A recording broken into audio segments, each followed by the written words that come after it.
Preposition and conjunction. सबसे पहले इसका मतलब समझो।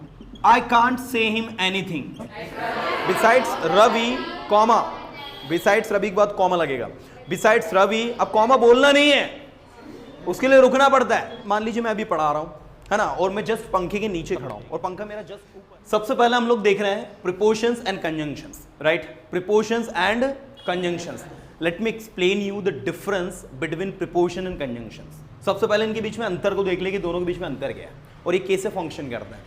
देखो, ये कुछ प्रीपोजिशंस जिनको हम लोगों को सॉल्व करना था, इनके सेंटेंसेस बोलने थे और बनाने थे, तो मैं इसमें कुछ और कंजंक्शंस और ऐड कर रहा हूं। जैसे एक सिंस कर दो, सिंस भी एक प्रीपोजिशन होता है, ठीक है ना।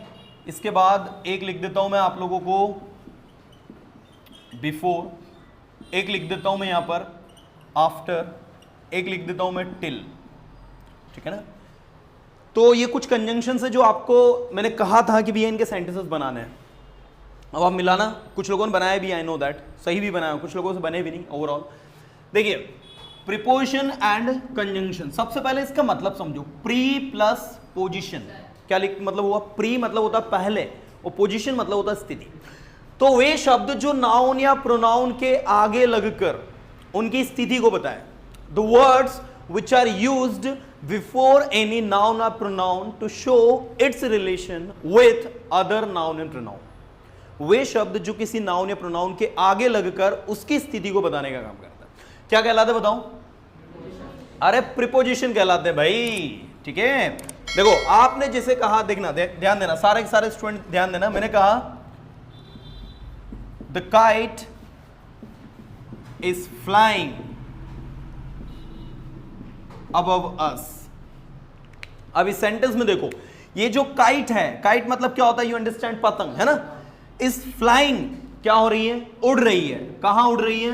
हमारे ऊपर उड़ रही है। तो the word above is actually a preposition because it is showing the kind of connection between kite and us. हमारे बीच में और काइट के बीच में जो संबंध है वो बताने का काम कौन कर रहे हैं? यहां पर above कर रहा है। तो this above is actually a preposition. क्या है ये? प्रीपोजिशन। ऐसे देखो, मैंने कहा they have been working since morning. ध्यान देना, पूरा attention. They have been working since morning. वो कब से काम कर रहे हैं? मॉर्निंग से काम कर रहे हैं। So this since is actually a preposition, जिसका संबंध, दे का जो संबंध है वो मॉर्निंग से किस तरीके से वो बताने का काम कौन कर रहे हैं यहां पर? सिंस। तो सिंस क्या हो गया? अरे क्या हो गया? बट बच्चा पार्टी ध्यान देना, सभी बहुत अच्छे से समझना बिल्कुल कि कंजंक्शन क्या होता है। Conjunctions are the words which are used to connect two different clauses, two different sentences, two different phrases. दो या दो से ज्यादा डिफरेंट सेंटेंसेस को, क्लॉजेस को, फ्रेजेस को जोड़ने का जो काम करते हैं वो आपके कंजंक्शन कहलाते हैं। जैसे ये जो वर्ड मैंने सिंस यहां पर, जिसका मतलब क्या निकल रहा है? से। अभी एक सेंटेंस लिखूंगा, उसमें यही वर्ड सिंस जो है किसकी तरह काम करेगा? यस, कंजंक्शन की तरह काम करेगा। देखो कैसे, जैसे मैंने कहा since he is my friend. अब यहां सिंस का मतलब निकल रहा है चूंकि। क्या निकल रहा है? चूंकि। चूंकि वो मेरा दोस्त है। Since he is my friend I can't say him anything. I can't say him anything मतलब चूंकि वो मेरा क्या है? फ्रेंड है, तो मैं उसको कुछ नहीं कह सकता भाई। आ रही बात समझ में? Since he is my friend so I can't say him anything. अब मुझे बताओ, ये वाले सिंस में और ये वाले सिंस में क्या अंतर है? ये जो सिंस है, it is working as a preposition and this since is working as a conjunction. Right, both are having the same, you can see, दोनों की स्पेलिंग सेम है, सब कुछ सेम है, but they are using in a different way. The first sense is working as a preposition here and the second one is working as a conjunction. आ रही बात समझ में? ऐसे देखो, ये जो वर्ड बिफोर लिखा है, अच्छा बिफोर का मतलब क्या होता है पहले तो बताओ? के पहले भी होता है और के सामने भी होता है। सही है गलत है? ठीक है। जैसे मैं उससे 2 दिन पहले मिला तो आप कहेंगे I met him before 2 days। सही है गलत है? You can see this before ठीक है, 2 दिन पहले का मतलब दे रहा है। लेकिन आपने कहा कि वे लोग चले गए थे, दे हैड गॉन, हमारे वहां पहुंचने से पहले, बिफोर वी रीच्ड देयर। अब देखो इस सेंटेंस में दोनों में यहां भी बिफोर लगा है और यहां भी बिफोर लगा है, लेकिन एक बिफोर वर्क कर रहा है प्रीपोजिशन के तौर पर और दूसरा कर रहा है कंजंक्शन के तौर पर। अब मुझे बताओ कौन से सेंटेंस में ए और बी नाम दे दिया? ए में बिफोर किसकी तरह काम कर रहा है? प्रीपोजिशन की तरह, कंजंक्शन की?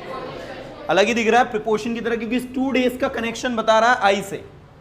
लेकिन नीचे वाले सेंटेंस में देखो 2 डिफरेंट सेंटेंस है, एक क्या है वी रीच्ड देयर और दूसरा क्या है दे हैड गॉन। वे जा चुके थे बिफोर वी रीच्ड देयर, हमारे वहां पहुंचने से पहले। तो यहां पर बिफोर क्या किसकी तरह काम कर रहे हैं? तो पहले तो ये बताओ मुझे, let me know, have you understood the difference between prepositions and conjunctions? Really? Okay, now I will explain you the uses of since, beyond, above, over, beneath, beside, across, around, towards, before, after and till. Okay? आई बात समझ में? अभी सबसे पहले इनके सारे prepositions के uses बताऊंगा मैं, फिर इनमें से कुछ जो कंजंक्शंस के तौर पर यूज होते हैं उनको भी फिर मैं आपको एक्सप्लेन करूंगा। तो आपको समझ में आया दोनों के बीच में क्या अंतर है? कुछ सबसे पहले फर्स्ट एंड फॉरमोस्ट हम लोग देखते हैं इनके सारे यूजेस। सबसे पहले सिंस का देखते हैं हम लोग। सिंस का मतलब क्या होता है बोलो? सी। अभी प्रीपोजिशन की बात कर रहा हूं मैं, I am talking about prepositions. Okay, तो कंजंक्शंस के पर अभी नहीं जाएंगे अपन। सिंस का मतलब क्या होता है? सी। इसका उपयोग होता है पॉइंट ऑफ टाइम के साथ में। टेंसेस सबने पढ़े हमने, तो वहां पर आपने देखा होगा सिंस का उपयोग हम लोग पॉइंट ऑफ टाइम के साथ कर रहे थे। जैसे आपने कहा सुबह से, तो क्या कहोगे? Since morning. मैं यहां सुबह से हूं, क्या कहोगे इंग्लिश में? I have been here since morning. मैं सुबह से बिजी हूं, I have been busy since morning. मैं 2 घंटे से मार्केट में हूं। I have been in market for 2 hours. Now you are not going to speak since because we are using, we are talking about period of time, and for the period of time we use for, not since. Getting? Okay. So since you know you have understood. The next we have beyond. That means से परे से अलग। क्या होता है इसका मतलब? से परे से अलग। अब देखो से परे से अलग कैसे वर्क करता है, सारे स्टूडेंट अटेंशन इधर दे। बियॉन्ड मतलब होता है से परे से अलग। मैंने कहा उसका बात करने का तरीका जो है ना, ये सलीका जो है उसका बात करने का जो तरीका है मेरी समझ से परे है, मेरी समझ से परे है। तो आप इंग्लिश में कहोगे his way of talking is beyond of my understanding. आप क्या कहोगे बोलो? आप कहोगे his way of talking. Way of talking मतलब बात करने का तरीका। हिज वे ऑफ थिंकिंग सोचने का तरीका। हिज वे ऑफ वर्किंग उसका काम करने का तरीका। So his way of talking is beyond my thinking या अंडरस्टैंडिंग, जो भी आप बोलना चाहते हैं। गेटिंग? तो ये रहा आपका बियॉन्ड, जो कि माई अंडरस्टैंडिंग का कनेक्शन किससे बता रहा है? वे ऑफ टॉकिंग से। मतलब कंजंक्शंस ओवरऑल करता कुछ नहीं है, सिर्फ और सिर्फ कनेक्शन जो है नाउन या प्रोनाउन का कनेक्शन दूसरे नाउन या प्रोनाउन से कैसे वो बताने का काम करता है। आ रही बात समझ में? तो यहां पर beyond it's working as a conjunction, as a working as a preposition, right? चलिए, तो आया बियॉन्ड समझ में? बियॉन्ड मतलब क्या होता है? से परे से अलग। से परे, आपने कहा मेरे पापा की थिंकिंग मेरी थिंकिंग से परे है, अलग है, क्या कहोगे? My father's thinking is beyond my thinking. Getting? कितना अलग है। चलो, अब और ओवर के बीच में अंतर देख लो पहले आप। अब का मतलब भी क्या होता है? के ऊपर। आपने सब कुछ लोगों को पहले भी पढ़ाया जा चुका है। और अब ओवर का मतलब भी क्या होता है? के ऊपर। ठीक है, यस। नाउ ध्यान दीजिए प्लीज। अब का मतलब होता है के ऊपर और ओवर का मतलब भी क्या होता है? के ऊपर। अच्छा, दोनों के बीच में डिफरेंस क्या है? जब आप बात करते हो कुछ ऐसा, जैसे देखो आप मान लीजिए मैं अभी पढ़ा रहा हूं, है ना, और मैं जस्ट पंखे के नीचे खड़ा हूं और पंखा मेरा जस्ट ऊपर है, तो ऐसी सिचुएशन में कहा जाएगा ओवर। क्या कहा जाएगा? ओवर। क्या कहा जाएगा? और मैं कहीं और चला जाता हूं, मान लो मैं यहां आ गया और पंखा वहां पर लगा हुआ है, तो अब जो है जस्ट नीचे है क्या? पंखे के जस्ट नीचे हूं क्या मैं? या पंखा मेरे जस्ट ऊपर है क्या? नहीं है, अब सही एंगल नहीं है। तो ऐसी सिचुएशन में क्या कहा जाएगा? अब कहा जाएगा। ये सबसे पहला जो डिफरेंस है ये हमको समझना है कि जस्ट अगर ऊपर है ना, जस्ट अगर ऊपर है और कम डिस्टेंस पर है तो क्या कहेंगे आप लोग? ओवर। क्या कहेंगे? ओवर। जैसे आपने कहा फॉर एग्जाम्पल कि कुछ मक्खियां आपके सिर के ऊपर उड़ रही हैं, कुछ मक्खियां मान लीजिए आपके सिर के ऊपर उड़ रही है, तो क्या कहा जाएगा? Some flies are flying over your head. क्या कहा जाएगा? बोलो। Some flies are flying over your head. Getting? आ रही बात समझ में? लेकिन अगर आपके सिर के ऊपर से एक प्लेन जा रहा है, ठीक है, और मैंने कहा कि एक प्लेन आपके सिर के ऊपर से जा रहा है, तो क्या कहोगे इंग्लिश में? A plane is flying above your head. अब अबव क्यों बोला, ओवर क्यों नहीं बोला? क्योंकि वो जो डिस्टेंस है प्लेन का और आपके सिर का बहुत ज्यादा है, और वो कोई जस्ट ऊपर से नहीं जा रहा है। वो अगर वहां भी जा रहा है तो भी हम बोलेंगे ऊपर से जा रहा है। आ रही बात समझ में नहीं आ रही? तो ये सबसे बड़ा डिफरेंस है ओवर और अबव के बीच में, आपको याद रखना, ठीक है। फॉर एग्जाम्पल एक रेलवे ट्रैक है, और रेलवे ट्रैक के ऊपर आपने क्या किया है? फ्लाईओवर बना दिया इस तरीके से, ठीक है। तो आप क्या कहोगे? There is a flyover over the railway track, कि there is a flyover above the railway track. कौन सा सही होगा? ओवर आएगा भाई। क्यों आएगा बताओ? हाँ, क्योंकि जो फ्लाईओवर है वो एक्चुअल में रेलवे ट्रैक के ऊपर बना हुआ है। जैसे आपने देखा होगा हमारे खंडवा में भी एक फ्लाईओवर बना हुआ है कि नहीं? वो बस स्टैंड के सामने आपने देखा होगा फ्लाईओवर इस तरीके का बना हुआ है ना, और उसके नीचे से क्या गई है? रेलवे लाइन गई है। सो ओवर और अबव के बीच में अंतर समझ में आ रहा है सारे स्टूडेंट्स को? रियली? चलो, इसके अलावा अबव का उपयोग होता है रेशियो परसेंटेज में। कहां होता है बच्चे? पार्टी बिल्कुल ध्यान दो। रेशियो और परसेंटेज। रेशियो परसेंटेज कैसे यूज होता है बताओ जरा फटाफट। एग्जैक्टली, अबव 90%, है ना। और बताओ। रेशियो बताएं हम लोग किसी चीज का, उसमें भी इसको यूज करते हैं, ठीक है। और इसी तरीके से आप लोग जब रेशियो परसेंटेज अगर कम के सेंस में बनाते हैं तो वहां पर बिलो लगता है। बिलो चूंकि मैंने आपको दिया नहीं था इसलिए। चलिए आगे मैं आपको ले चलता हूं बिनिथ। बिनिथ मतलब क्या होता है? के नीचे। लेकिन कब? जब फिजिकल टच हो, फिजिकल कांटेक्ट हो, तो ऐसी सिचुएशन में आप वहां पर बिनिथ लगाते हैं। जैसे ये पेन है, ये पेन को मैंने बुक के नीचे रख दिया। Give me a book please. Okay, you can see this book. मैंने इस बुक के नीचे पेन को रख दिया, और मैंने आपसे पूछा where is pen, where is the pen? So you would say the pen is beneath the book, because you can see the visible touch between this pen and book, you know. तो देखो ये touch है इनके बीच में, that is why क्या कहोगे आप लोग? बिनिथ। क्या यूज करेंगे आप लोग? बिनिथ यूज करेंगे। आया समझ में नहीं आया सभी को? है कि नहीं आसान? चलिए, तो बिनिथ हो गया आपका। The next we have besides का मतलब होता है के अलावा को छोड़कर। क्या होता है? के अलावा को छोड़कर। और इसके लिए कुछ और भी वर्ड्स है, जैसे एक वर्ड होता है एक्सेप्ट। पढ़ा है क्या वर्ड आप लोगों ने? अरे एक्सेप्ट पढ़ा है क्या आप लोगों ने? नहीं पढ़ा। एक्सेप्ट का मतलब भी होता है के अलावा को छोड़कर, राइट। दूसरा होता है आपका अपार्ट फ्रॉम। नाउ बिसाइड्स, जिसका एक मतलब होता है एक्सेप्ट और दूसरा होता है अपार्ट फ्रॉम, है ना। इनका मीनिंग निकलता है स्टूडेंट्स के अलावा को छोड़कर। क्या मतलब निकलता है? मैंने कहा भाई इस पेन को छोड़कर कोई एक्स्ट्रा पेन है आपके पास? क्या बनेगा इंग्लिश में? Besides this pen have you any extra pen? Do you have any extra pen? तो हम ऐसा बोल सकते हैं except this pen have you any extra pen? Do you have any extra pen? Apart from this pen do you have any extra pen?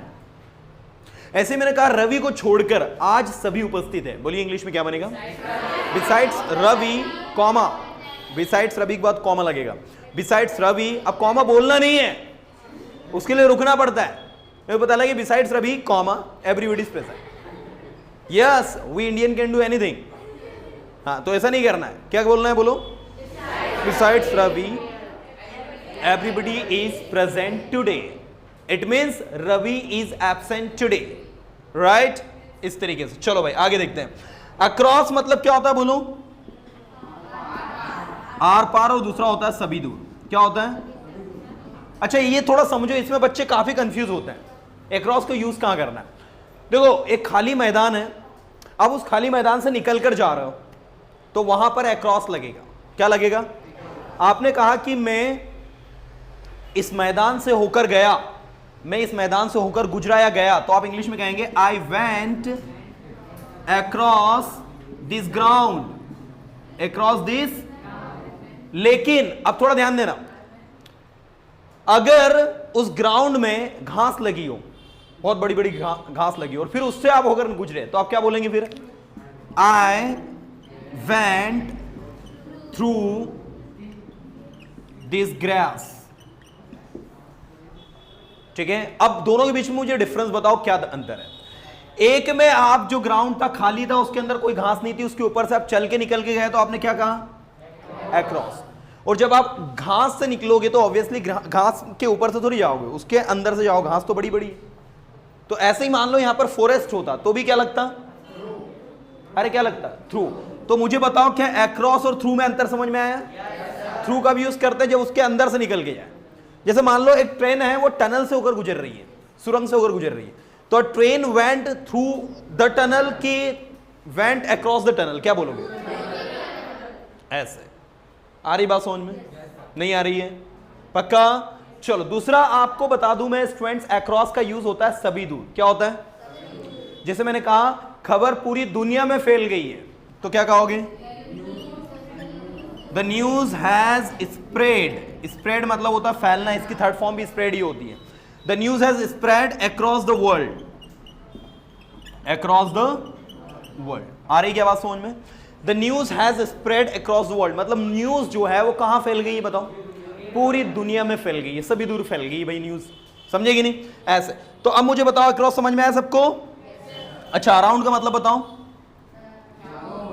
अरे around का मतलब चारों ओर, और एक और मतलब होता है इसका, बताओ? लगभग। क्या होता है? लगभग। अब देखो अराउंड का चारों ओर कैसे यूज करते हैं। जैसे आप कहें कि the earth moves around the sun, तो अब आप देखो यहां पर, तो अर्थ जो है सूर्य के चारों ओर क्या कर रही है? मूव कर रही है। So we are using around here. What we are using? Around. ऐसे ही मैं अगर आपसे बोलूं कि अपने चारों ओर देखो, सी अराउंड यू, क्या बोला जाएगा? See around you. Getting? So around means क्या हो गया? चारों ओर। क्या हो गया? अच्छा, दूसरा इसका मतलब क्या होता है? लगभग। अगर मैं आपसे पूछूं कि वो लड़का कितने साल का है, तो आपने कहा sir I think he is around 10 years old. He is around 10 years old. तो अराउंड का एक मतलब क्या होता है? लगभग। अभी मैंने आपसे पूछा टाइम क्या है, चलो टाइम बताओ, what is time now? Sir the time is around 5 o'clock. I don't know exactly, but it will be around 5 o'clock. When you are not sure, then you have to use around. Next है towards. Towards का मतलब क्या होता है? की ओर, के प्रति। ये तो बहुत ज्यादा बोलचाल में यूज होता है। मैंने कहा आपको अपने पेरेंट्स के प्रति ईमानदार होना चाहिए, है ना? तो क्या बोला जाएगा? You should be honest towards your parents. ठीक है? You should be honest towards your parents. So now you can see this word towards. It is working as a preposition here. ये आपका क्या है यहाँ पर? Preposition. Getting? So you can see on the board I have explained you since, beyond, above, over, beneath, besides, across, around and towards. All these prepositions are, students, very much used while talking. So I would insist to all of you to learn them deeply and use in your spoken English in order to improve it. Now the next we have before. Before का मतलब क्या होता है? कि पहले already I have explained you. मैं आपके सामने हूँ. I'm before you. मेरी आंखों के सामने. Before my eyes. Before my eyes. You know, आपने कोई एक्सीडेंट देखा तो आपने कहा कि that accident, वो एक्सीडेंट जो है ना मेरी आंखों के सामने हुआ. That accident took place before my eyes. किसी घटना का घटित होने को वो हैपन भी बोलते हैं, टेक प्लेस भी क्या बोलते हैं? क्या बोलते हैं? याद रखना, अच्छा वर्ड है। टेक प्लेस मतलब होता है किसी घटना का घटित होना। ठीक है? तो आपने कहा वो एक्सीडेंट मेरी आंखों के सामने घटित हुआ, क्या बोलोगे इंग्लिश में?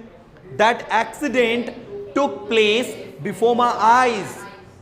और अब क्या बन गया? अब आई विटनेस। क्या बन गए? इसको हिंदी में कहते हैं चश्मदीद गवाह। सुना है ये आपने?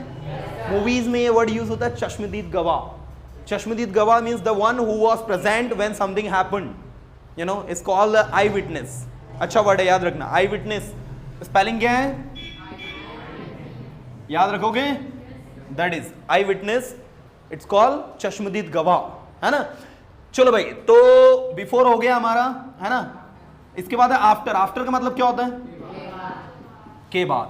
आफ्टर मतलब के बाद। जैसे मैंने कहा सर मैं ना 6 बजे के बाद घर जाऊंगा सर, मैं क्या बोलोगे इंग्लिश में?